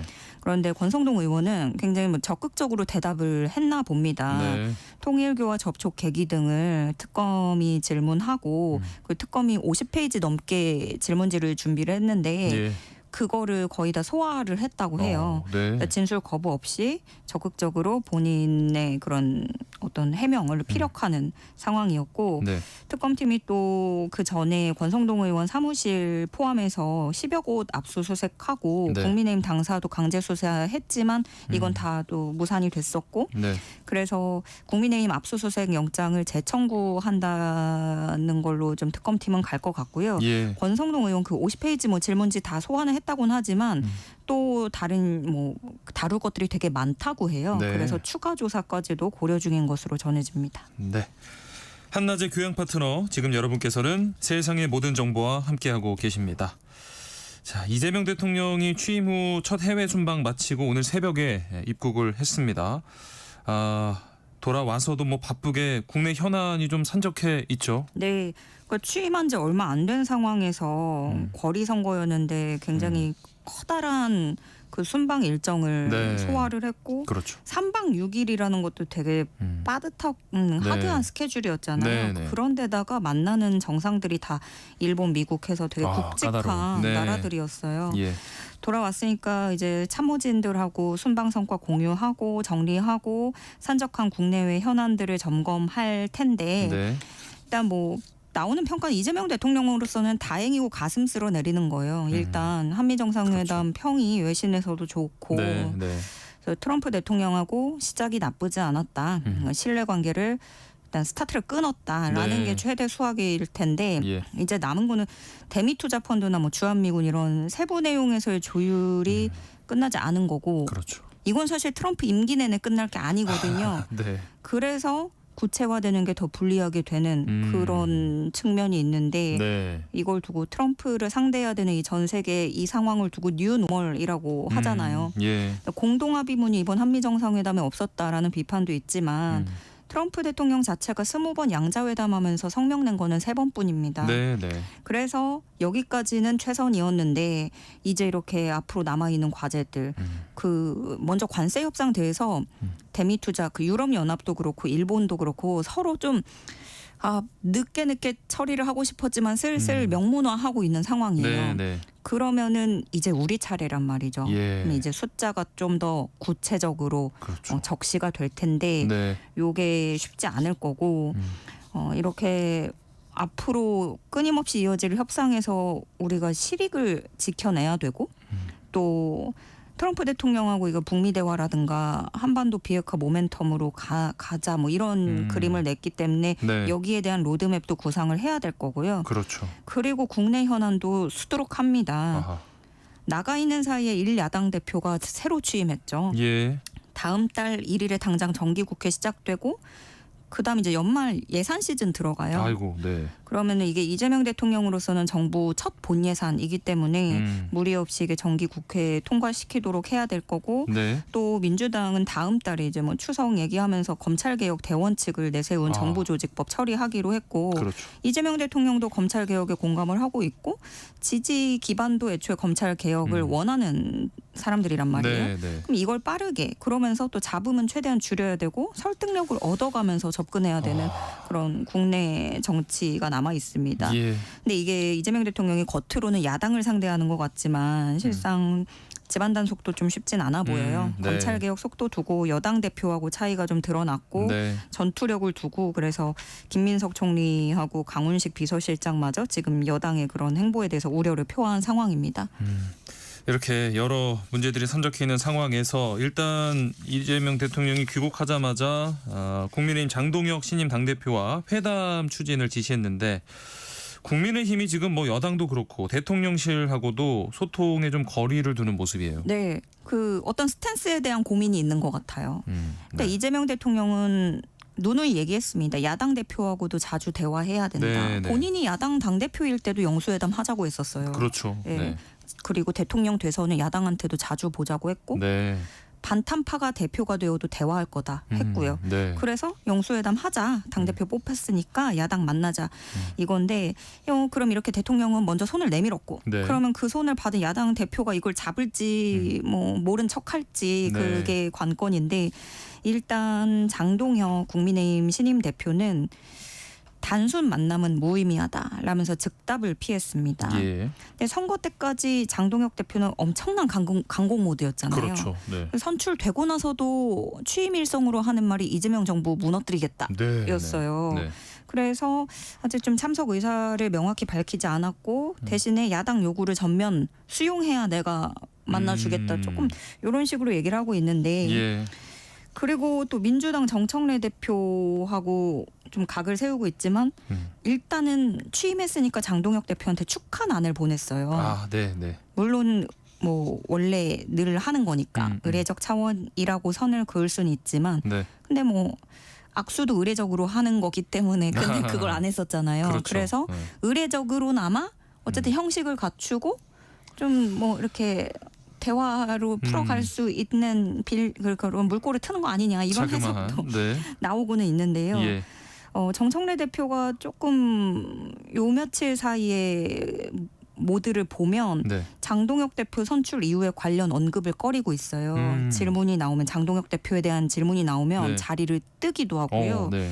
그래서 아직 지금은 뭔가를 말하고 입장을 표명하기보다는 네. 관계 설정을 좀 고심하고 있는 거 아니냐 이런 해석이 나오고 있습니다. 어떤 물밑 신경전이 좀 벌어지고 있는 것 같은데 이 대통령의 적극적인 이런 협치 시도로 여야 간 대립 국면이 좀 완화될지 주목이 되는데 지금 상황에서는 이 국민의힘이 추천한 국가인권위 후보자 선출안이 더불어민주당 주도로 부결됐잖아요. 이거에 대한 지금 반발 모드인 거죠. 네, 국가인권위원을 뽑는 거고 그 후보자를 국민의힘이 이상현, 우인식 후보자를 냈어요. 네. 그리고 그 국회에서 반대한 거, 특히 여당이 반대한 거는 한 명은 뭐 동성애 혐오가 있고 예. 한 명은 전광훈 목사를 변호하는 극우 성향이다 뭐 이런 비판이 나왔거든요. 네. 근데 이게 성향을 넘어서 어떤 불법 계엄을 옹호하는 거에 대해서는 이게 성립할 수 있느냐의 문제이기 때문에 네. 좀 그런 부분이 벽으로 다가온 것 같은데 네. 부결 직후에 우원식 국회의장은 위법한 비상계엄을 옹호하는 인사를 국회가 추천한다는 거는 국회가 스스로를 부정하는 것이나 다름없다라고 네. 했고요. 그리고 또 국가인권위원회잖아요. 네. 그러니까 그것도 부정하는 것이다라고 그렇죠. 지적했고 야당 몫의 추천이라고는 하지만 이게 전국에는 국회 추천이라는 거를 유념해달라 네. 강조를 했어요. 예. 근데 국민의힘은 일단 반발이 커서 본회의장에서 퇴장을 했고요. 네. 국회 일정 보이콧하겠다는 거예요. 그러면서 전국이 급랭하고 있는데 송원석 원내대표 우리는 국회를 일방적으로 폭주하는 민주당과 민주당 출신 의장의 일방적인 운영에 강력히 반대한다. 국회 운영에 일절 협조할 수 없다라고 했습니다. 네. 보이콧한다는 시한도 정하지 않았어요. 그리고 일각에선 뭐 장외투쟁을 해야 된다라는 예. 말도 나오고 있기 때문에 정기국회 이제 시작 앞두고 시작부터 파행할 수 있겠다 이런 우려가 나오고요. 네. 그런 가운데 일단 각 당은 좀 각자 9월 정기국회 준비하면서 전열을 좀 가다듬는 것 같아요. 네. 민주당도 국민의힘도 오늘 1박 2일 일정으로 각각 워크숍 연찬회를 여는데요. 민주당 워크숍 같은 경우에는 여당이다 보니까 뭐 정부의 국정기조를 논하고 네. 인공지능 미래 대응 이런 것들을 전략을 논의하고 하는데 특히나 국민의힘은 이제 새 지도부 꾸려지고 처음 열리는 거란 말이에요. 네. 여기서 어떤 내부 혁신 과제, 내부 결속에 방점을 찍고 과제로 삼아서 어떤 기조로 갈지 이런 것들을 얘기할 것으로 보여집니다. 네. 그러니까요. 지금 장동혁 체제가 출범한 이후에도 국민의힘에서는 이 당내 갈등 상황이 심상치 않아 보여요. 네, 그 장동혁 대표가 조경태 의원이 네. 저기죠 같이 전당대회 이제 후보. 라이벌로 뛰었던 네. 후보였잖아요. 근데 반탄파 찬탄파니까 네. 찬탄파인 조경태 의원 향해서 먼저 결단을 해라. 어. 우리 당에 내란 동조 세력이 있다는 말은 우리 당을 너무나 위험에 빠뜨리는 일이다. 그런데 여기서 파장을 일으켰던 말은 결단을 해라. 네. 라는 거예요. 그러면 이게 어떤 탈당이란 말을 안 했지. 이건 결국에 알아서 너가 나가라. 이렇게 그렇죠. 다 받아들여진 거예요. 네. 그러니까 이 조경태 의원도 반발을 한 거죠. 당을 통합하고 인도해야 될 대표가 갈등을 조장하고 분열을 야기하고 있다. 윤어게인 세력들이 이겼으니까 모든 게 정당화된다고 할 수 있는 거냐. 윤 전 대통령 털고 가자고 한 게 내가 뭐가 잘못됐다는 거냐. 그러면 내란 특검 수사 결과 나오면 그때 가서 감당할 수나 있겠느냐. 이렇게까지 작심 발언을 한 거예요. 네. 애초에 장동혁 후보가 당대표 될 때부터 분당설까지 나올 정도였단 그렇죠. 말이에요. 네. 그런데 어느 순간 장동혁 후보의 메시지를 조금씩 보면은요. 과거를 벗고 미래로 나아가자. 이런 워딩이 나왔고요. 네. 그래서 좀 더 봐야겠지만 이게 전당대회는 일단 끝났습니다. 네. 네. 그래서 장동혁 대표가 하는 말이 조경태 의원께서 이런저런 말씀하는데 이제는 제가 일일이 대응할 필요가 없다고 생각한다. 이게 뭐 어떻게 해석하느냐에 따라서 네, 조금 네. 달라질 수는 있지만 전당대회 전후로 조금 나누려고 하는 것도 보여요. 그러네요. 네. 수위가 낮아진 걸로 해서 이제 좀 조절에 나선 거다라는 분석이 나오고 있습니다. 네. 해외로 좀 시선을 돌려보겠습니다. 미국이 인도에 예고한대로 50% 관세를 부과하면서 지금 양국 관계가 급격하게 악화되고 있는데 이 틈을 좀 중국이 파고드는 것 같네요. 예, 그 미국하고 인도가 한동안 신경전이 상당했는데 결국에 50%를 그냥 부여를 해버린 거예요. 네. 50% 관세는 아시아 교역국에게 부과한 세율 중에 제일 높은 편이고요. 네. 근데 이게 인도하고의 이런 관계는 단순히 미국, 인도 여기서 끝나는 게 아니고 특히 여기서 중국의 존재감. 그러니까 그 원래 중국하고 인도도 으르렁거리다가 네. 다른 적이 와버리니까 둘이 좀 친해졌다라는 네, 네. 분석이 많거든요. 네. 실제로 중국이 갑자기 인도하고 여객기 직항 노선을 운항하는 걸 재개한다고 했고 예. 인도가 중국인에 대한 관광 비자 발급을 시작했어요. 네. 이런 친교가 좀 나오고 있는 상황이고 그리고 중국은 지금 전승절 기념행사에 엄청 힘을 주고 있는데 북한 김정은 위원장도 여기에 참석할 거라고 하고 네. 러시아 쪽에서도 가고 근데 이 행사에 참석하는 국가들로 하나의 어떤 라인을 만드는 시도 중이란 말이에요. 네. 그리고 일본하고는 여기 참석 못하게 서로 방해까지 하고 견제하고 있는 그런 상황인데요. 예. 미국의 강공으로 나선 인도가 러시아와 중국에 밀착하면서 어떤 반 트럼프 전선을 같이 손잡고 연대하고 구축하고 있다는 분석이 나옵니다. 네. 오늘의 뉴스 여기까지 하겠습니다. 조현정 시사평론가와 함께했습니다. 고맙습니다. 네, 고맙습니다.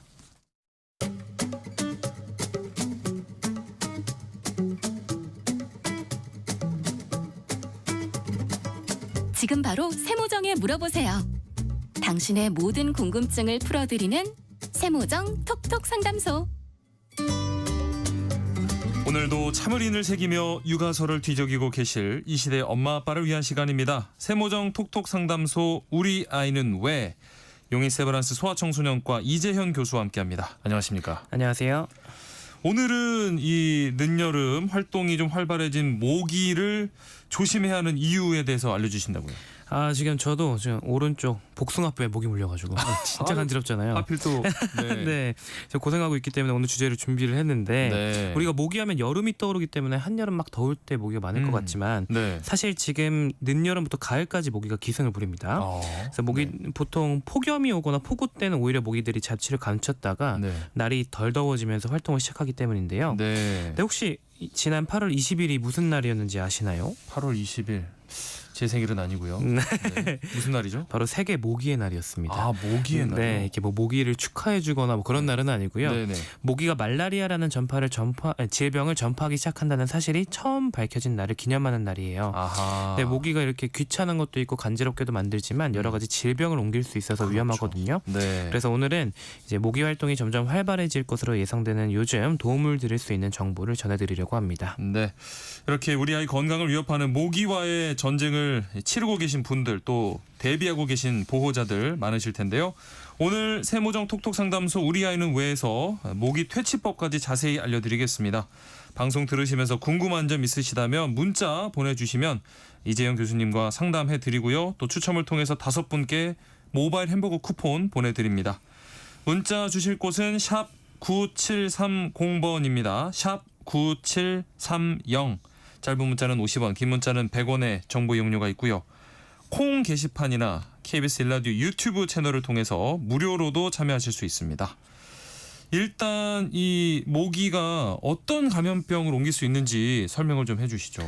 가장 유명한 모기가 옮기는 질환은 말라리아를 꼽을 수가 있겠습니다. 네. 말라리아는 이제 모기에 들어가 있던 열원충이라는 기생충에 의한 감염입니다. 네. 이 기생충이 우리 몸에 들어와서 우리 몸 혈액 속에 있는 적혈구 안에 들어가가지고 이 질병을 일으키는데요. 예. 감염되면 고열, 구역, 구토, 복통 같은 증상이 나타나는데 이게 우리나라에서 유행하는 말라리아 종류들은 대부분 중증까지 가진 않아서 좀 다행입니다. 하지만 네. 아프리카나 동남아시아와 같이 열대지방에서 유행하는 열대열 말라리아의 경우에는 황달이나 의식저하, 심하면 사망까지 나타날 수 있어서 해외여행할 때 주의해야 됩니다. 예. 우리나라에서 이제 말라리아는 전국에서 유행하는 건 아니고요. 주로 북한과 가까운 지역에서 발생을 하는데 네. 말라리아를 옮기는 얼룩날개 모기가 인천, 경기 북부, 강원도 등의 지역에서 주로 활동을 하면서 병을 옮길 특징이 있거든요. 네. 그래서 이 지역에 거주하시는 분들은 헌혈이 제한되기도 하죠. 아니 그리고 이맘때면은 꼭 그 일본 뇌염 관련 뉴스도 많이 나오거든요. 맞습니다. 일본 뇌염도 굉장히 위험한 질환인데요. 네. 일본 뇌염은 일본 뇌염 바이러스에 의한 질환입니다. 네. 이건 뇌에 바이러스가 직접 감염이 되면서 고열, 구토, 의식저하, 뇌부종 등이 나타나다가 사망을 하거나 생존하더라도 이제 후유증이 남을 수가 있어서 매우 위험한 질환인데요. 네. 이게 일본 뇌염이잖아요. 그래서 네. 주로 이게 일본에서 먼저 발견이 됐는데 우리나라, 중국, 일본 등의 동아시아 지역이나 아시아 태평양 지역에서 유행하는 질환인 약간 지역이 특정되어 있는 네. 질환입니다. 그런데 네. 이 우리나라에서도 특히 위험한 지역이 이게 농장 지역이에요. 농가 주변이. 네. 이게 왜 그러냐면 일본 뇌염 옮기는 모기는 작은 빨간집 모기라는 모기인데 이거는 네. 전국적으로 다 있긴 하거든요. 네. 근데 일본 뇌염 바이러스가 주로 돼지나 조류에서 증식을 합니다. 아. 그래서 이제 이 모기가 바이러스를 갖고 있다가 네. 돼지나 조류에 옮겼다가 이게 거기서 증식을 하고 다른 모기들이 막 달려들어서 또 바이러스를 가져가고 그걸 퍼뜨리는 사람한테 거군요. 물면서 옮기게 되는 겁니다. 아하. 그래서 근데 이제 그 질병관리청에서 이 작은 빨간집 모기가 얼마나 번지는지 이걸 파악을 하고 있는데 네. 지난 7월 25일에 발표한 자료에 따르면 경남과 전남 지역에서 잡은 모기 중 절반 이상이 일본 뇌염을 옮기는 작은 빨간집 모기라고 하거든요. 아이고. 네. 그래서 북쪽은 말라리아, 남쪽은 일본 뇌염이 위험하다. 뭐 이렇게 대충 생각하시면 좋겠습니다. 뭐 이거 말고도 또 모기를 통해서 전파되는 감염병이 뭐가 있을까요? 우리나라에서 유행하는 건 아니고 네. 뉴스에서 많이 나왔던 것 중에는 지카 바이러스라는 감염병이 있습니다. 네네. 이게 위험한 게 임신부가 바이러스에 감염되면 소두증이나 각종 기형이 있는 아기를 출생할 수 있기 그렇죠. 때문에 굉장히 무서운 질환인데요. 네. 다행히 우리나라에는 아직 그 유행하진 않지만 이 바이러스가 유행하는 중남미나 동남아 여행을 다녀온 사람들에게서 네. 간간히 발견되고 있습니다. 근데 이게 완전히 안심을 할 수 없는 게 지카 바이러스를 옮기는 모기가 순모기 종류들로 우리나라에서 되게 유명한 게 아디땡땡 모기 있잖아요. 그게 네네네. 흰줄 순모기거든요. 요게 지카 바이러스를 옮길 수 있어요. 그래서 만약에 이 바이러스가 우리나라에 들어와서 전파가 되게 되면 우리나라도 위험 지역이 될 수 있기 때문에 이 바이러스의 침입을 막는 방역이 굉장히 중요하다고 할 수 있겠습니다. 모기 몸에 이렇게 선이 이렇게 그어져 있는 그 모기 맞습니다. 말씀이시잖아요. 네. 이런 뭐 감염병이 아니더라도 어른들도 이게 막 간지러워서 참 힘든데 아이들 같은 경우에는 피부가 약해서 그런지 유독 더 잘 물리는 것 같고 더 가려워하는 것 같아요. 맞습니다. 아이들이 모기가 더 잘 물리는 걸 어떤 분들은 이제 아기들의 피가 깨끗해서 그렇다고 말씀을 그렇죠. 하시는데 네. 사실 그런 건 아니고요. 모기가 우리 사람을 어디 있는지 파악을 할 때 네. 이산화탄소랑 채취를 잘 맡아가지고 오거든요. 네. 근데 어른들은 이렇게 땀 흘리면은 잘 씻기도 하고 더우면 활동을 잘 안 하기도 하는데 아이들은 더워도 막 뛰어놀잖아요. 그렇죠. 네, 그러다 보면은 많이 땀도 흘리고 해서 아이들이 더 잘 이렇게 모기를 끌어오는 그렇구나. 그런 습성이 있습니다. 예. 근데 문제는 아이들이 모기 물렸을 때 더 잘 물릴 수도 있긴 하지만 실제로 더 많이 붓고 간지러워하기도 해요. 이거는 네. 일단은 우리가 모기 물렸을 때 간지러운 거는 모기의 타액 때문인데요. 네. 이게 모기 침인데 모기가 이제 우리 피를 빨려고 할 때 피가 굳으면 안 되잖아요. 그래서 네. 피 굳지 말라고 침을 계속 타액을 뱉어요. 아. 근데 그 타액에 대해서 우리 몸의 면역 체계가 반응을 하면서 염증 반응이 나타나서 붓고 간지러운 건데 아하. 이 반응이 모기에 계속 물리다 보면 네. 우리 몸도 어느 정도 적응을 해서 그렇게 막 세게 면역 반응이 있을 필요는 없겠다 해서 어른들의 경우에는 많이 붓진 않는데 네. 아이들은 아직 면역 체계가 모기에 익숙하지 않아서 네. 똑같은 모기에 물려도 더 많이 간지러워하고 더 많이 부을 수 있는 겁니다. 네. 그러니까 면역 체계가 더 잘 반응을 하고 있다는 뭐 신호일 수도 있겠는데 네.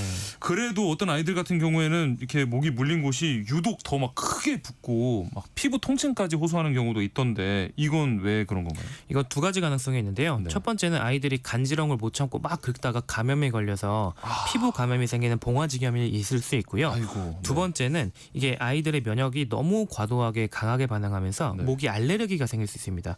이게 스키터 증후군이라는 병인데요. 네.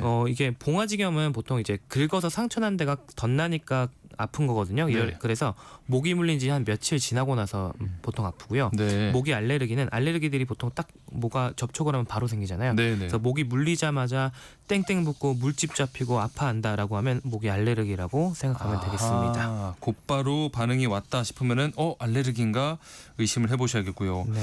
이 모기가 없는 쾌적한 환경을 유지하고 싶어도 그게 참 쉽지가 않은데 어떻게 하면 이 모기의 침투를 조금이라도 잘 막을 수 있을까요? 가장 먼저 하셔야 되는 건 모기장 점검입니다. 자, 모기장. 네. 집에 모기장에 빈틈이 보이거나 만졌을 때 잘 고정되지 않고 흔들리면은 모기장을 교체하시거나 아니면 작은 뭐 약간 찢어진 정도만 있을 수 있잖아요. 네네. 그럴 때는 요즘 반창고처럼 이렇게 모기장 수리하는 패치가 있습니다. 아 맞아요. 네. 그걸 활용해서 보수하시면 좋겠고요. 네. 또 모기가 들어오는 구멍이 샤시 틀을 보면 아래 물이 빠지는 배수구가 있습니다. 예, 거기도 아까 그 말씀드린 모기장 수리 패치로 붙이시면 좋고 네. 그리고 건물 외벽에 구멍 뚫어서 에어컨이나 이제 뭐 보일러 굴뚝 이렇게 호스를 연결할 경우가 있잖아요. 그 구멍들이 완전히 막혀 있지 않으면 모기가 글로 들어올 수 있고요. 네. 베란다 하수구통에서도 올라오니까 그 뚜껑을 잘 닫혀 있는지도 확인하는 것이 좋겠습니다. 뭐 혹시 몰라서 이렇게 모기향 피우는 경우도 있는데 아이 생각해서 조금 꺼려 하시는 분들도 계시더라고요. 네, 모기향 성분 자체가 사람에게는 해가 없다고는 하지만 사실 네. 어떤 향 성분이 있는 거는 아이들에게 알레르기를 유발할 수도 있고 호흡기에 네. 자극이 될 수 있기 때문에 장시간 사용하기에는 불안한 측면이 있는데요. 그래서 네. 저는 모기향을 피운다면 침실 문을 살짝 열고 환기가 조금이라도 되게 해놓고 잠을 자는 게 좋다고 말씀드리고 네. 그리고 이게 모기향 피우기 너무 꺼림칙하다 하시는 분들은 침대 크기의 모기장을 사용하시거나 아하. 이게 아기 자는 방향으로 선풍기 틀어놓으시면은 네. 모기가 선풍기 바람 못 이기거든요. 네네. 그래서 선풍기 틀어놓고 자는 것도 이게 또 냉방풍 예방에도 효과가 있으니까 네. 이렇게 예방을 할 수도 있겠습니다. 집에서는 뭐 말씀해주신 대로 모기장도 점검하고 뭐 모기 향도 피우고 이렇게 한다지만 야외에서는 또 쉽지 않은데 무슨 방법이 있을까요? 야외에서 놀러 가실 때는 이제 네. 숲속이나 아니면 물 웅덩이 근처는 안 가시는 게 좋겠고요. 네네. 유모차 사용하시는 분들은 유모차에 모기장 요즘 잘 나오니까 그거 꼭 설치하시고 네. 그리고 또 중요한 게 긴팔 긴 바지 입는 게 중요합니다. 아하. 제가 요즘 아들하고 곤충 잡으러 들판에 많이 다니는데 네. 그 진드기도 심심치 않게 있어요. 위험하잖아요. 그거 예방할 때도 긴팔 긴 바지가 중요한데 네. 긴팔 긴 바지 있으면 모기도 덜 물리게 되니까 네. 모기나 다른 곤충의 위협으로부터 몸을 지키려면 긴팔 긴 바지를 잘 챙겨 입는 것이 중요하겠습니다. 그리고 이렇게 야외 활동할 때 이렇게 뭐 숲이나 뭐 캠핑을 가거나 했을 때도 보면 모기 기피제라고 해서 많이들 사용하거든요. 이거 실제로 얼마나 효과가 있는 걸까요? 이게 어떤 건 효과가 있고 어떤 건 효과가 없어요. 이게 여러 제품들이 있는데 팔찌도 있고요, 스티커도 있고, 맞아요. 뭐 스프레이도 있고 뿌리는 것도 그렇습니다. 있고, 네. 네, 뿌리는 것도 있습니다. 그런데 어떤 게 효과가 있는지 알려면 네. 의약 외품이라는 표시가 있는 제품을 고르시면 돼요. 이거는 우리나라 식약처에서 모기 기피 효과가 있는 제품들한테만 의약 외품 표시를 달아주거든요. 네. 그렇기 때문에 의약 외품 표시가 있는 제품만 고르면 되는데 문제는 스티커나 팔찌 같은 제품 중에 의약 외품이 없습니다. 하나도 없어요? 네, 그래서 그거는 효과가 없거나 좀 미미하다라고 생각하시면 되고요. 아하. 주로 뿌리는 제품들만 모기 기피제 의약 외품 그 등급을 받았으니까 네. 그런 걸 선택하셔야 되겠고, 근데 이 모기 기피제는 성분에 따라서 사용 가능한 연령이 제한이 있기도 하거든요. 네. 그래서 보통 6개월 넘어가면은 어린이용 모기 기피제 사용할 수가 있어요. 그래서 네. 돌이 안 된 아이에게 사용할 제품을 고르신다면 제품의 사용 가능 연령 꼭 확인하고 구매하시면 좋겠습니다. 네. 그런데 이렇게 막 갖은 노력을 했는데도 한순간에 이렇게 어느 순간 물려서 아이가 막 이렇게 긁고 있다 하면 어떻게 해주는 게 가장 효과적일까요? 흔히 이렇게 손톱으로 십자 표시 내주는데. 네, 그리고 침 바르시는 분들 그렇죠. 있죠. 네. 네. 네, 그런 것들은 효과가 없고 정말 아하. 가장 빠르게 효과 보는 건 딱 두 가지입니다. 네. 첫 번째는 약국에서 판매하는 벌레 물린 곳에 바르는 약 바르기. 그리고 두 번째는 네. 안 긁기입니다. 너무 이거 어려운데. 어렵습니다. 네. 그래서 요즘은 뭐 약간 밴드처럼 생겨서 격자형 밴드처럼 생겨서 그걸 붙여놓으면 아기들이 긁지 못하도록 해놓은 것도 있는데요. 네. 근데 침을 바르거나 뭐 물파스를 바르거나 아니면은 좀 진정 효과가 있다고 그 화장품을 바르는 게 네. 아예 효과가 없다고는 하기 좀 어려운 게 오. 이게 보통은 이제 염증을 가라앉히는 효과보다는 약간 시원하게 해서 덜 간지럽게 하거든요. 네. 그러면 덜 긁게 되니까 그렇죠. 아예 효과가 없다고는 하지 못하겠어요. 하지만 네. 근본적으로 모기 염증을 빨리 가라앉히려면 약을 바르는 게 좋다. 네, 그렇게 기억하시면 좋겠습니다. 네, 저도 앞으로는 약을 꼭 바르도록 하고요. 안 긁기 위해서 노력하도록 하겠습니다. 자, 늦여름 불청객 모기로부터 우리 아이 건강을 지키는 방법 함께 살펴보고 있습니다. 관련된 고민 갖고 계신 분들 문자 보내주시면 용인 세브란스 소아청소년과 이재현 교수님과 상담해 드리도록 하겠습니다. 자, 노래 한 곡 듣고 오죠. 10cm의 방에 모기가 있어. 네, 10cm의 방에 모기가 있어 듣고 왔습니다. 그 사이 또 많은 분들께서 문자를 보내주셨는데요. 3755님, 4살 손주를 돌보고 있는데 여기가 산속 시골이라서 산모기가 많습니다. 어제 저녁에 또 물린 것 같은데 너무 심하게 붓고 열감도 있습니다. 아이가 속도 안 좋다고 하는데 이거 병원에 가봐야 될까요? 하셨어요. 이게 아이가 속이 안 좋다고 하는 건 일단은 모기 물린 거랑 큰 관련이 없을 가능성이 높습니다. 네네, 왜냐하면 다행이네요. 감염이 있을 경우에 이럴 수 있는데 네. 어제 저녁에 물렸다면 감염보다는 이제 그냥 단순히 별개로. 네, 별개로 네. 모기 물린 부분이 많이 붓거나 그냥 뭐 심해도 알레르기 쪽일 수 있는데요. 네. 너무 많이 부어서 힘들어한다면 당연히 병원 가서 약을 좀 처방받고 발라주고 아니면 먹는 약도 받을 수 있거든요. 네. 이런 것들이 도움은 될 수 있겠네요. 만약에 그러면은 뭐 며칠 이렇게 지나서 이렇게 속이 안 좋다거나 하면 좀 뭔가 안 좋은 뭔가 질병을 의심해 볼 수 있을까요? 네, 감염을? 요즘 뭐 날이 워낙 날이 덥고 하니까 네. 장염도 많고, 아. 뭐 식중독 예를 들어서 그러니까 모기에 물린 것 때문에 네. 그래서 속이 안 그 좋다. 연관성을 딱 연관시키기가 좀 어렵습니다. 그래서 네. 별개의 질환으로 속이 안 좋을 가능성이 더 높아요. 네. 8112님 아들이 어제 모기에 6방이나 물렸습니다. 모기 알레르기도 있어서 다리가 지금 난린데 좀 빨리 낫게 하는 방법이 있을까요? 네, 이제 이 사연 보내주신 분이 네. 사실 병원에 더 빨리 가봐야 될 것 같습니다. 아이고, 네. 예. 모기 알레르기가 있는 경우에 이제 더 많이 붓기 때문에 더 힘들 텐데요. 네. 알레르기 질환은 치료하려면 보통 2가지 약을 처방하는데 하나는 네. 항히스타민제고 네. 그다음에 스테로이드제입니다.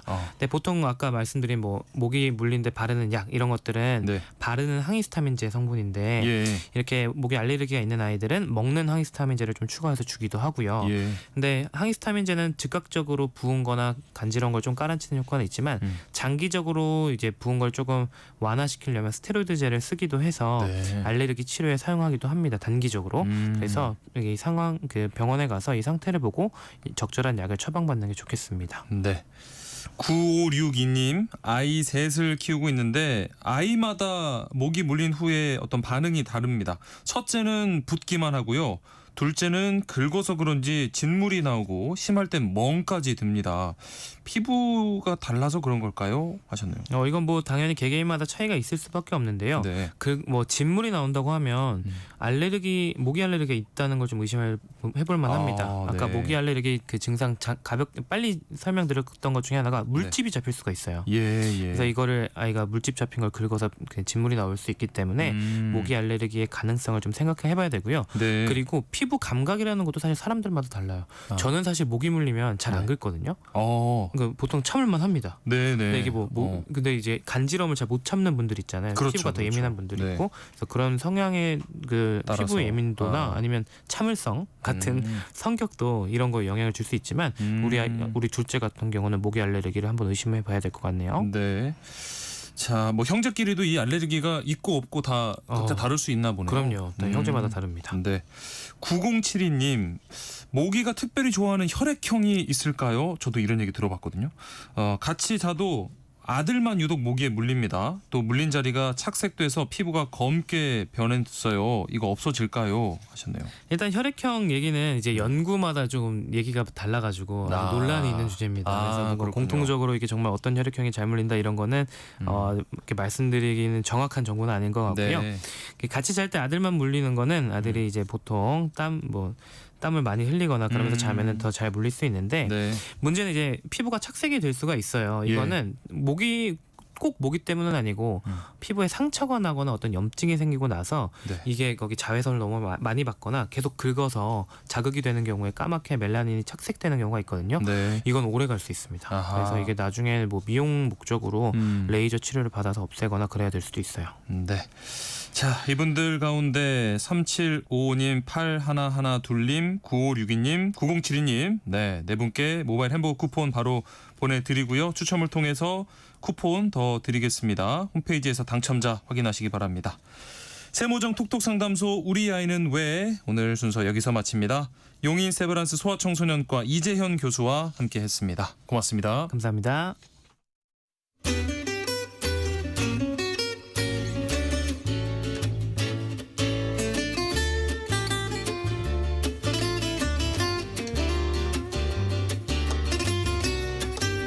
매주 쏟아지는 신작 속에서 오늘은 어떤 영화를 볼지 고민되시나요? 영화와 OTT 명작을 소개하는 시간 라디오와 팝콘에서 여러분의 선택을 도와드리겠습니다. 시네플레이 성찬월 기자와 함께합니다. 안녕하십니까? 안녕하세요. 자, 오늘은 어떤 작품부터 소개를 해주실까요? 네, 먼저 소개드릴 작품은 이제 요즘 날씨 같은 작품인데요. 네. 이제 가을이 코앞이지만 여전히 덥잖아요. 그렇죠. 그렇게 가을인 듯 여름인 듯 아리송한 요즘처럼 공포인 듯 로맨스인 듯 아리송한 그런 작품입니다. 네. 9월 3일 개봉하는 투게더라는 영화입니다. 제목만 봤을 때는 투게더라고 하니까 공포보다 좀 로맨스 느낌이 강한 것 같은데 어떤 내용일까요? 네, 보통 공포 영화라고 하면 혼자 남았을 때가 가장 무섭잖아요. 그렇죠. 그런데 네. 이 영화는 반대로 두 주인공이 가까워지면서 무서워지는데요. 이 영화의 주인공인 팀과 밀리 커플이 어떤 사건을 계기로 점점 서로에게 이끌리는데요. 네. 이게 심리적인 표현이 아니라 네. 실제로 몸이 자석처럼 이렇게 이끌리는 현상으로 나타납니다. 자석처럼 이렇게 서로 끌리는, 그러니까 약간 서로 이제 떨어지려야 떨어질 수 없는 그런 사이가 되겠군요. 그래서 제목이 그러면 투게더인가 보네요. 네.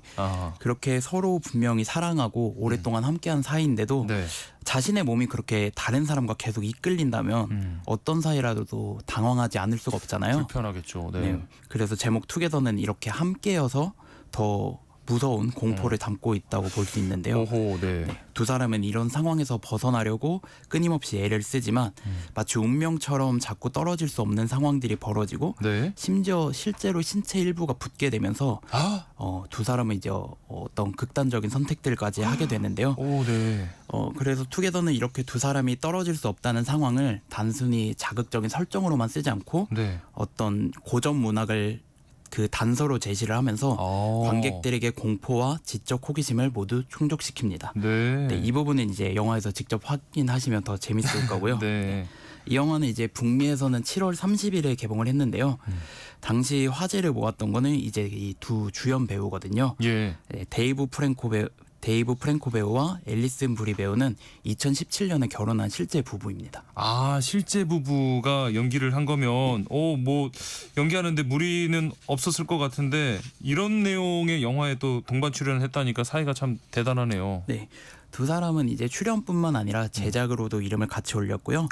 과거 같이 제작한 영화도 있고 이제 데이브 프랭코 배우가 연출한 장편 영화에 앨리스 브리 배우가 주연으로 등장하는 등 두 사람은 이전부터 계속 영화 작업을 같이 해왔거든요. 그렇게 유명한 인고 부부다 보니 이번 작품이 개봉한 후에도 함께 이제 포스터를 똑같이 따라한 그런 인증샷을 올리거나 홍보 행사를 다니면서도 굉장히 다정한 모습을 보여서 두 배우의 연애사도 새로 이렇게 화제를 모으기도 했습니다. 데이브 프랭코 배우는 이제 한국 관객들에게 나우유 시미의 잭 와일더 역으로 익숙한 배우고요. 앨리스 브리 배우는 넷플릭스 드라마 글로우, 레슬링 여인 천하에서 루스 와일더 역을 맡아서 굉장한 에너지를 보여줬던 배우입니다. 이런 그 두 배우의 다정한 모습이 또 영화에서는 어떤 이렇게 시너지를 만들어 갈지 기대가 되는데 영화 투게더에서 또 주목할 만한 부분 있다면 어떤 게 있을까요? 영화 내적인 부분은 아니지만 투게더를 배급한 네온이라는 이름을 주목하면 좋은데요. 국내에는 이제 한국 영화 기생충을 북미에 배급한 회사로 잘 알려져 있어요. 최근에 배급한 영화 라인업들이 굉장히 좋은 편이어서 화제를 많이 모았고요. 칸 영화제 황금용녀상 수상작 슬픔의 삼각형, 추락의 해부 등을 북미로 알린 것은 물론이고 가장 최근 아카데미 작품상을 수상한 아노라 역시 네온의 픽이기도 하고요. 그래서 투게더와 비슷한 공포 영화라면 이제 줄리아 디크리노 감독의 티탄, 오즈 퍼킨슨 감독의 롱레그스 등을 선보인 바 있습니다. 그래서 이제 이 두 작품을 좋아하셨다면 투게더 역시 한번 도전해 보셔도 좋을 것 같고요. 또 우리에게 굉장히 익숙한 공포의 대가로 유명한 분이죠. 스티븐 킹 작가도 이 영화를 보고 호평을 했는데요. 공포 영화는 인물에 대한 공감이 있을 때 비로소 효과를 발휘하는데 이 영화는 그것을 제대로 해냈다라고 이제 호평을 했다고 합니다. 뭐 이렇게 스토리만 들어도 굉장히 뭐 독창적인 그런 작품일 것 같습니다. 투게더 함께 이야기 들어봤고요. 다음 소개해 주실 영화는 뭘까요? 다음 영화로 한번 분위기를 바꿔보자면요. 똑같이 9월 3일에 개봉하는 한국 영화 3학년 2학기입니다. 3학년 2학기. 제목만 들으면 꼭 수능을 앞둔 어떤 학생들의 긴장감이나 이런 것을 그릴 것 같잖아요. 그런데 그것과는 별개로 오히려 사회로 나아가는 사회인으로서 한 걸음 나아가는 학생들의 이야기를 그립니다. 이 영화는 졸업을 앞두고 생산직 실습생으로 이제 투입된 직업계 고등학교 재학생 창우와 그의 친구들 얘기를 그립니다. 실습생 이야기라고 하니까 예전에 개봉했던 그 다음 소희 작품이 또 떠오르네요. 네, 2023년에 개봉했던 다음 소희도 마찬가지로 실습생 이야기를 토대로 했는데요. 차이점이라면 이제 다음 소희는 콜센터 실습생을 통해서 감정 노동자를 그렸다면 3학년 2학기는 공장 실습생으로 보다 좀 보편적인 사회생활에 초점을 맞췄다고 할 수 있습니다. 또 다음 소희가 형사의 시점을 쫓아가면서 어른의 죄책감, 무력함을 이제 견지를 한다면 3학년 2학기는 사회 초년생이 된 학생의 시선에 좀 더 집중해서 그 당사자들의 입장을 전하는 데 좀 더 집중을 하고요. 물론 둘 다 산재라고 하는 사건을 다루는 만큼 현장에 남겨진 청소년들의 어려움을 비추곤 합니다. 다만 3학년 2학기를 연출한 이란희 감독은 산재 사망 사고에 집중하기보다는 여전히 살아가면서 노동하고 있는 청소년과 청년들을 제대로 바라볼 수 있는 그런 영화가 됐으면 좋겠다라고 이제 이 영화에 대한 희망적인 마음을 전한 바 있습니다. 이렇게 사회적 이슈를 좀 돌아볼 수 있는 영화라고 하니까 또 여러모로 뜻깊은 작품인 것 같습니다. 네, 이 영화를 만든 이란희 감독은 전작이자 장편 데뷔작인 휴가에서도 해고 노동자의 이야기를 그렸고 과거 극단을 했을 시절에도 산업재해 사고를 토대로 연극을 만들려고 했던 그만큼 노동자의 인권과 환경에 관심이 많은 분인데요. 그래서 이번 작품 역시 또 많은 직업계고 재학생 혹은 출신 노동자들을 만나서 취재를 진행했다고 합니다. 영화가 2024년 부산국제영화제에서 처음 소개가 됐는데 2024년 1월까지도 관련 취재를 계속 진행을 했다고 하니까 그런 사실적인 부분을 반영하려고 얼마나 애썼는지가 잘 보이죠. 네, 그래서 그런 진심이 이제 관객들에게 통했는지 2024년 부국제에서 이제 한국영화의 오늘 비전 부문, 한국영화감독조합 플러스 M상 등 이제 사관왕에 성공을 했고요. 이후에도 서울 독립영화제, 무주상골 영화제 등 다수의 영화제에서 상영이 돼서 상도 받고 이제 관객들의 뜨거운 반응도 받았습니다.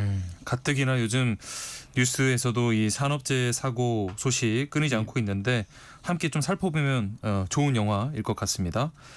다음은 어떤 영화를 살펴볼까요? 네, 이번에 소개해드릴 작품은 9월 11일 개봉하는 얼굴입니다. 연상호 감독이 연출하고 박정민, 권혜호, 신현빈, 임성재, 한지연 등 이렇게 5배우가 출연을 하는데요. 도장 장인인 아버지를 모시고 있는 아들에게 어느 날 한 번도 본 적이 없는 어머니의 사망 소식이 들려옵니다.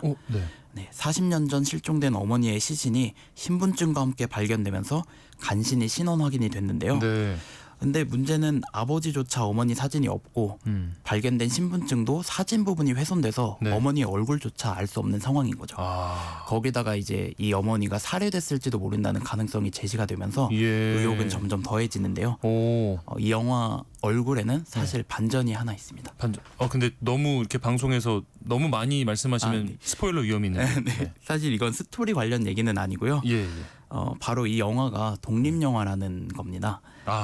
연상호 감독이 이제 블록버스터, 뭐 장르 영화 이런 이미지가 워낙 강하다 보니까 또 박정민이란 배우가 이제 출연을 하다 보니까 상업 영화라는 느낌을 받으실 수 있는데 실제로는 2억 원 정도 들인 독립영화이고요. 그리고 이 제작비도 대부분은 연상호 감독이 부담을 했다고 합니다. 그럴만도 한 게 이 얼굴이란 작품의 원작이 연상호 감독의 그래픽 노블을 바탕으로 하기 때문이죠. 2018년에 원작을 발간하고 연상호 감독은 이 작품을 영상화하고 싶다는 생각을 항상 하고 있었어서 최대한 마음이 잘 맞는 제작진과 배우들을 모아 이렇게 저예산 영화로 제작을 하게 됐습니다. 그래서 20여 명의 스태프와 함께 13회차 만에 촬영을 끝냈다고 합니다. 그래요? 그래서 박정민 배우 역시 노게론티로 출연하면서 이 얼굴에 힘을 실었고요. 사실 연상호 감독이라고 하면은 뭐 연니버스로 좀 유명하고 그래서 이런 저예산 영화를 했다는 것도 참 신기하고 게다가 박정민 배우가 노게론티로 출연을 결심했다고 하니까 궁금증이 더 커지는데요. 네, 최근에 이제 박정민 배우가 출판사도 운영하면서 여러 가지로 활동을 하고 있는데요. 이번 영화에서는 심지어 1인 2역에 도전을 했다고 해요.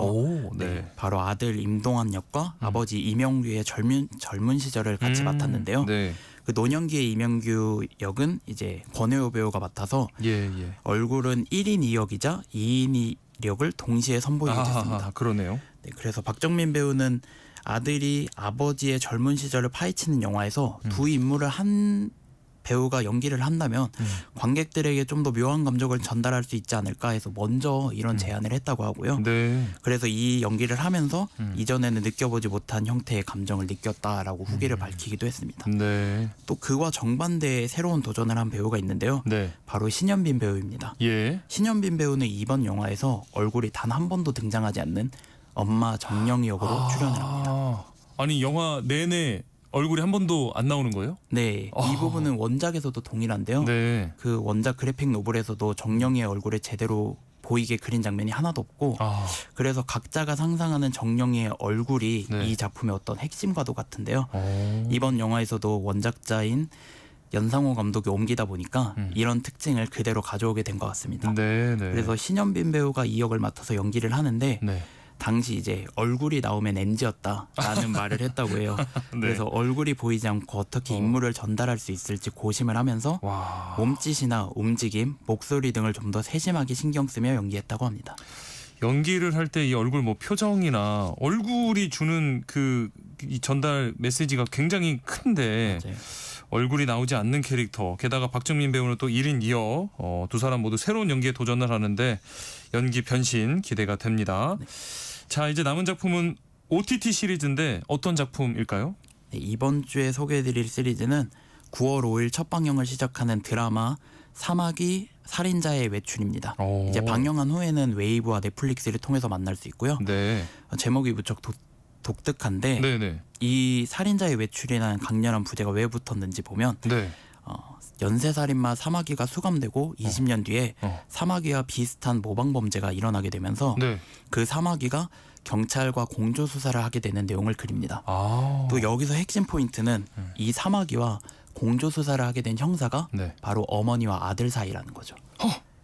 아니, 야, 이 뭐 범죄자와 경찰이 이렇게 협조하는 부분에서는 뭔가 양들의 침묵이나 뭐 영화들 다양한 영화들이 생각이 나고, 근데 여기에 어머니와 아들 모자 관계가 더해진다고 하니까 두 사람이 또 어떻게 사건을 해결해 나갈지 궁금한데요. 그렇죠. 네. 그래서 모방 범죄도 아무래도 궁금하지만 바로 이 부분이 드라마의 핵심이 되지 않을까 싶은데요. 네. 사마귀라고 불리는 연쇄살인마 정희신 역을 맡은 배우 고현정은 그리고 그의 아들이자 형사 차수열 역을 맡은 장동윤 배우와 케미스트리를 내고 있어서 네. 이 부분이 굉장히 기대가 됩니다. 네. 또 고현정 배우는 올해 초 선보인 남이부에 이어서 약 반년 만에 이렇게 파격적인 캐릭터로 돌아왔는데요. 네. 정희신은 아주 잔인한 방법으로 5명을 살해해 사마귀라는 별명을 얻은 연쇄살인마고요.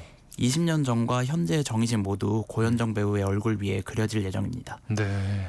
또 그가 이렇게 섬뜩하고 이해할 수 없는 인물을 어떻게 연기할지 많은 사람들이 기대를 하고 있고요. 네. 또 장동윤 배우는 한 1년하고도 6개월 만에 이제 드라마에 돌아오는데요. 네. 차수열은 엄마의 그 범죄 행각 때문에 남은 인생을 엄마와는 다른 평범한 사람이라고 증명하고자 경찰이 된 그런 인물입니다. 네. 그래서 모방 범죄의 발생으로 엄마와 그 엄마의 그림자 같은 어떤 그런 범죄를 따라하는 또 다른 악마를 모두 마주해야만 하게 됐죠. 또 여기에 정희신을 검거했고 차수열과 함께 모방 범죄 수사에 투입된 형사 최종호 역은 조성아 배우가 출연해서 이 인간미 없는 사건에 인간미를 더해줄 예정입니다. 네.